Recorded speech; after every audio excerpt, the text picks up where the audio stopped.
I was sitting here, watching you shaking hands, hugging. But these people, do they know that there's Ebola? Me, I will not touch any of you. Sorry. Habari. Siwakwata konzi. Ebola, fortunately, Ebola is not like Corona. You know, fellow Kenyans, let us just be honest. I want us to be honest with ourselves. That if there is one thing that is going to kill us Kenyans, or is going to finish us Kenyans completely together with our government, together with this government, is greed and money. You see, this issue of greed, this issue of money, this issue of I want to be seen as one of the people that can protect, like I'm the garbage. Like right now, the president of Kenya is making Kenya country look like garbage of collection. Like this is where now, whenever a country feels like, you know, there is problem in their country, they come and like Kenya, the dumping site. I'm saying this because Trump is talking about bringing people with Ebola in Kenya. And they're getting into an agreement, and according to them, William Ruto has accepted. The number one priority of our foreign policy is to protect the American people. We cannot and will not allow any cases of Ebola to enter the United States. And so the State Department and other agencies represented here, the Centers for Disease Control, HHS, others are working very, very hard to contain this crisis to the countries where it's currently located, particularly the Democratic Republic of the Congo. And so we've surged assistance to make sure that is being contained there. And obviously multiple agencies involved here are also very involved in tracking people just to make sure that nobody comes into this country that has Ebola and creates a problem for us. And we feel like we've got good efforts in place to do that, and Americans should feel assured that the president and his administration is doing everything we can to protect them on that front. Now, this one tells us more about United States of America signing a deal with Kenya concerning the healthcare. I don't know whether you remember that story. Now, that is basically what I want us to talk about. But before we get deeper into that, let me request you guys that if you're all meeting for the first time, please don't forget to click the subscribe button. You can also like, you can share, drop your comment in the comment section. Tell me what you think and where exactly you're watching this video. And also, to the Bonita Media community and family, I have an announcement, and this is the announcement. To the Bonita Media community and family, fellow Kenyans, we have a project here. Actually, it's a very painful story. But I will request all of us, if you're watching and you are willing to help, I would like us to come together to at least help this family. They really need help. They've been struggling. They've been in pain for a very long time. Sasa yale napitia ni mtoto wangu, mkubwa. The first born, eh? Ako na watoto wawili. Lakini hajifanyiangi chochote, ni kuanguka tu. Na saizi hata sahi vile tunasikianga wanaume pia ni wakudanganya watu. Ako na katoto saizi kachanga. Mtoto mdogo Kabisa, kama miezi. Na unaona huyo mtoto hakuna kitu anaweza mfanyia. Hata umwache hapa kwa nyumba, hawezi akapea mtoto chakula, jua na shake nini? Mwili.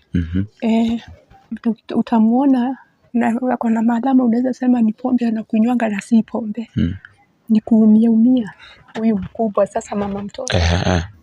Sasa unaona nisipokuwa karibu naweza pata mambo ingine. So huyu mtoto naye mdogo hakai chini, na miezi imefika ya kukaa. Akakai chini mtoto kake. Hata pia nako unaona tuka na shake nini? Ako weak, eh? Ako weak sana. Now, I don't want us to talk too much about this, fellow Kenyans. I'm just requesting that let us stand with this family. We find a way of standing with supporting this family. Your 50 bob, your 100 shillings, your 200 shillings will really be enough, because according to me, I think the best thing to do is to find a way on how we can take this child, this lady, back to the health center. At least aende akafanywe checkup every now and then, because she's supposed to be going for this checkup thrice a month because of that condition that she is in. You see, akiwa kwa hiyo condition, it's very difficult even to take care of the child. Na umesikia mamake anasema ya kwamba mamake haizi akatoka nje, kwa sababu akitoka kidogo hivi akirudi pengine huyu msichana ameanguka, kwa sababu nimekuambia kuna ugonjwa wa kuanguka, pengine ameanguka, na akianguka basi mambo inaweza karibika, hata anaweza kaua mtoto. So first things first, I think what we can do is let us just come together, we support this family, tuhakikisha kwamba huyu msichana ameenda hospitali na amepata matibabu yale ambayo amekuwa akiyapata kila mara 3 kwa mwezi. I did what I could because they didn't even have food. Nimewafanyia shopping kidogo pale kwa kile ambacho nilikuwa nacho. Nikawapa kile cash kidogo, alafu pia nikamnunulia dawa ambazo zinaweza ikamsustain for the time being. So I'm just requesting you guys that we come together, we support this the lady. At least kama tunaweza mkamsupport, hiyo health condition yake ndio imeniuma sana. And then unasikia kwamba mamake pia ana ugonjwa na ako positive, so it becomes stressful. Na pia umejua hiyo pressure pia inaweza panda. So kama tunaweza pata tu watu, mtu aseme kwamba mimi niko na 1000 hapa, acha nikutumie 1000, 2000, 5000, 10000, 500 tu, 100, 200, hata shilingi 50, najua itafanya kazi kubwa sana kuhakikisha kwamba huyu msichana pamoja na mtoto wake wako kwa hali nzuri. You know, the hand that giveth is the hand that receiveth. That is normally my norm. That is what I normally say, that ukipeana kwa roho ulio wazi, nawe pia utabarikiwa. We are not forcing. I know saizi mambo imekuwa ngumu, hali ni ngumu kwa kila mmoja, lakini tukija wote pamoja tuhakikishe kwamba tumesaidia hao watu. Pengine Maulana anaweza kasikia maombi. We never know where the blessing is going to come from. Just use the number on the screen and then I know that all is going to be well. Now, basically, what I want to do is I want to make sure that I'm trying my level best to make sure that lady goes back to the hospital for checks up everything because she was doing it thrice a month. So I'm just requesting you, if you have your 50 bob, 100 shillings, your 200 shillings, just send. We are doing a challenge of 50, 100 bob, 100 bob. If you have your 200 shillings, your 200, 300 shillings, just send via that number, and I know that all is going to be well. Now, because of time and because I want you to understand what I'm trying to bring, or where the angle that I'm trying to come from, our president, William Samoei Ruto, instead of talking about matters that are affecting Kenya, is talking about Arsenal. And you know, I'm very surprised by the way. Nimeshangaa sana. Museveni, imagine that old man, that person, that old man, we normally believe that mtu akikua akili yake inapungua, is very smart upstairs and is very wise, and right now is closing the border of DRC. It means that any person that is coming from DRC is not allowed to get to Uganda. Why? Because saizi as we speak right now, there are some DRC people, doctors from DRC, wameanza kuzika watu ambao wamekuwa affected na Ebola. There are also reports that Kenya is in talks with the United States to set up an Ebola quarantine facility, I believe in Kenya. The details are still a bit fuzzy for exposed Americans. Is that something you're also talking with the US or other international partners about, especially those who have citizens in the region? Yeah, they approached us, but I think because they realized that we were also busy, we internally setting up systems and making sure we had offered, but I think they are still assessing where they can establish. We are always open. We have had expertise in the country. Okay. We've been treating Ebola patients. So if they come to us, we'll open our facility and take care of them. But should African countries be volunteering to host citizens of other nationals sort of en masse when those other countries have the expertise, the professionals, the budgets that African countries don't always have? No, because here I think the issue is global health security that affects everyone. No one is safe until everyone is safe. Mm-hmm. Because if the problem is in Africa, then we must deal with it in Africa. But also we know that we are not just working alone. We are working with also partners. They have been working with us. They've been supporting us in setting up the labs.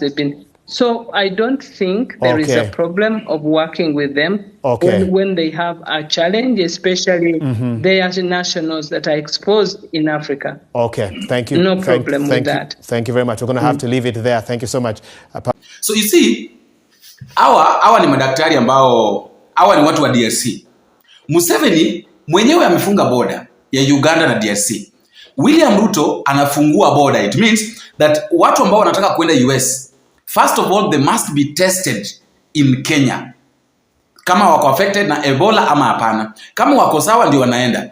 If kama wako affected na Ebola, away. And we know very well how Ebola spreads.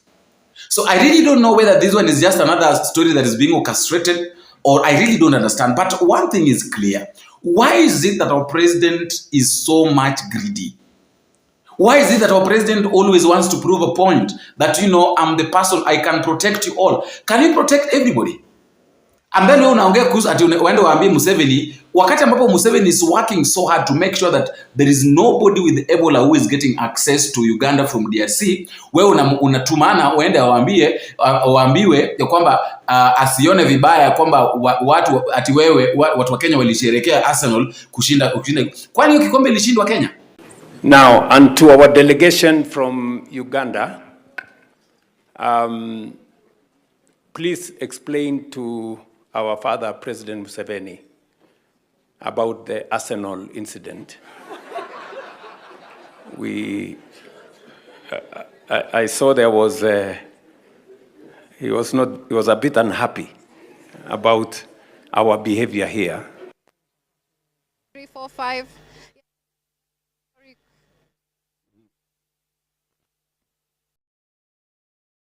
Not a fan of Harambee Stars instead of Arsenal. But please tell him I am a fan of both. And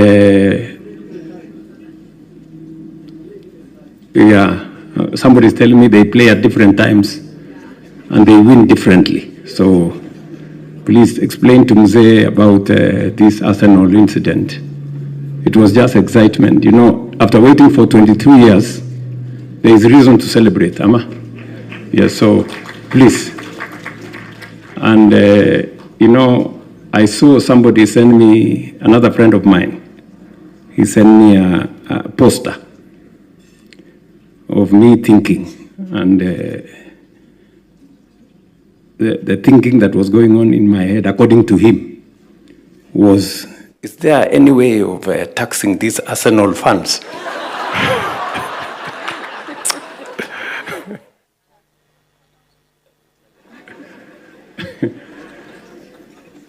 But I want to tell that good man, I am also a fan of Arsenal, so please, we are not going to go that direction.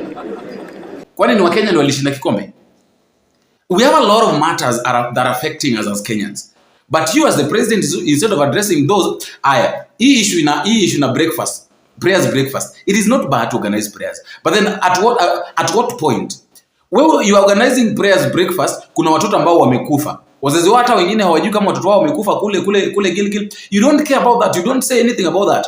And then you are telling us that, oh, you journalists, oh, you know, news reporters, you normally like reporting bad news because according to you, bad news sells. Come on. Bad news doesn't. Okay, tell us, what good news do you have for us as Kenyans that you want us to sell? If you want us to spread that good news, tell us, okay, this is the good news that we want you to sell. Now, sell this because I know that it's going to bring... Come on, guys. It is high time we people, we reporters, we journalists, we people that are doing these things, we really need to do these things the right way. We can't keep on hyping the government, yet there is nothing that they're doing. People are suffering. Sasa ukituletea Ebola spreads, by the way. Ebola spreads like shit. Ebola spreads and Ebola kills. Sasa wewe niambie wakati ambapo Ebola italetwa Kenya, how many people are going to die? How many people are going to be affected by the same thing, and how many people are going to die by the same Ebola? Rais wenu naye ni kama ashaingizwa mfukoni akasema kwamba okay, Kenya iko sawa, we have very many protective gears, our doctors are safe, just bring them, we'll do it. And according to US, they've set the mind that Kenya is going to do that. But lakini Kenya, sisi wenyewe tuko wapi? Sisi wenyewe, okay, what are we seeing? What are we saying? Come on. People are dying. People will continue to die because of these small things that you're seeing. If we keep on assuming these things, we can't keep on assuming things that are affecting us as Kenyans. Simply because we have a president who is protecting everybody, protecting every dictum and head. You just collect garbage from nowhere na unaleta Kenya. Simply because you're the president and you think that nobody has a voice more than you, that whatever you say is final. Whatever you say is not final, Mr. President. This Kenya belongs to us. We employed you. And you must do things the right way. You can't just wake up in the morning and decide that now you want to protect people with Ebola. and seriously. Anyway, that is just my opinion and that is my thought. I would also like to know what you think at the comment section. Please don't forget to drop me a comment. Don't forget to tell me what you think and where you're watching this video from.